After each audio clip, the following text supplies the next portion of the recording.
Hi, I'm Happy Fangirl too, because why be cynical and sad when you can be happy and glad?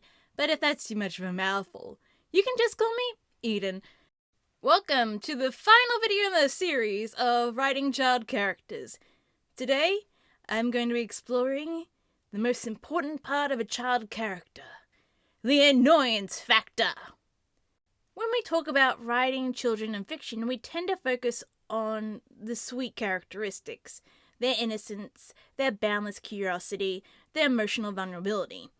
These are the traits that tug at the reader's hearts and makes the young characters feel tender and precious.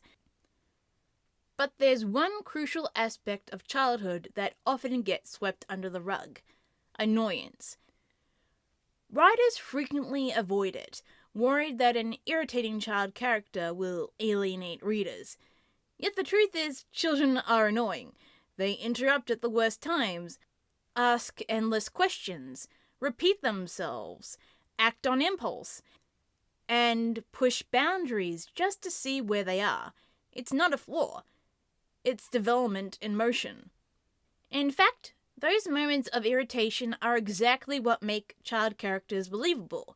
Their unpredictability, their noise, their refusal to behave like mini adults is what gives them dimensions and realism. In this piece, I will explore why a little annoyance goes a long way when writing children, and how leaning into it can transform a flat character into one who feels genuinely alive.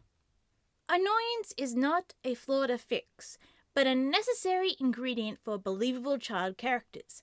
Often it's subtle, something you only recognize after stepping back. But how you shape this trait can deeply affect whether the character is endearing or unbearable to readers.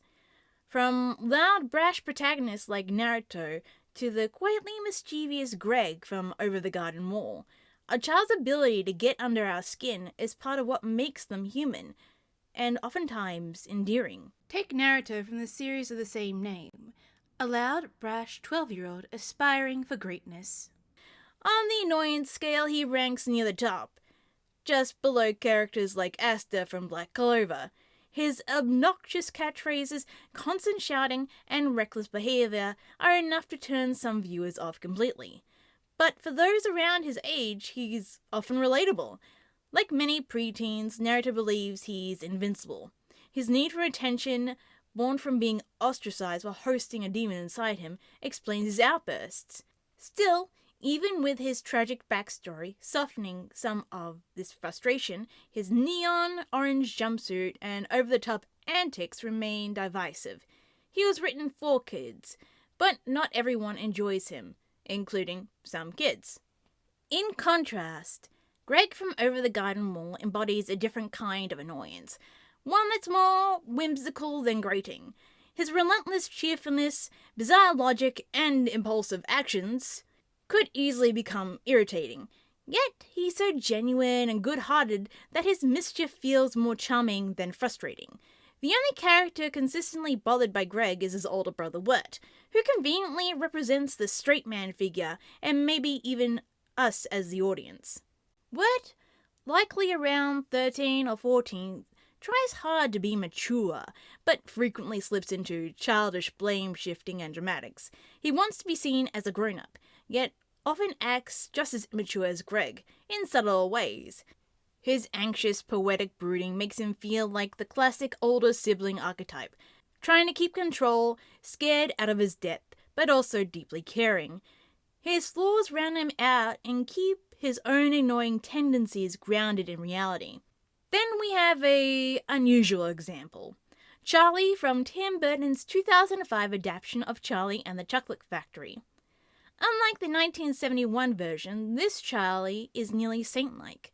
He's selfless, mature, and even refuses to keep the golden ticket in hopes of helping his family. Gone is the impulsiveness of drinking fizzy-lifting drinks. This Charlie is pure, polite, and not at all that believable as a real kid. By scrubbing out the typical childhood annoyances, the film loses a vital sense of authenticity. He isn't a person. He is a moral ideal. On the more realistic end of the spectrum, you have Steven Universe. In the early seasons, Steven's mild annoyances are subtle but consistent, pestering adults with repeated questions, offering unsolicited help, or pushing others to join his activities even when they'd rather not. These are exactly the kinds of small, persistent irritations you find in actual children. Yet, because they're grounded in genuine curiosity and kindness, they come across as relatable instead of exhausting. Because the truth is, children are annoying. They interrupt, they repeat themselves, they don't always listen, and that's exactly why characters like Steven feel real. A child character without any of these traits quickly becomes too polished, too perfect, a saint. And saints, as we know, are hard to relate to. So, when writing child characters, don't erase the annoyance. Embrace it. Use it wisely. Just enough to remind the audience that they're kids. They're still learning. They're still rough around the edges. That touch of irritation makes their joy, growth, and vulnerability all the more compelling. Well, that's the final part of exploring how to write child characters. I hope this series has offered some new insights and maybe even made you rethink the role of annoyance in child characters in fiction. Remember to like, subscribe, and comment. Tell me what you think about annoyance in children in fiction. You want to see less? You want to see more? Do you think I had this entire video wrong? Tell me! I need to know! I really need to know! Well, I release a new video every fortnight. But until then, remember to stay happy!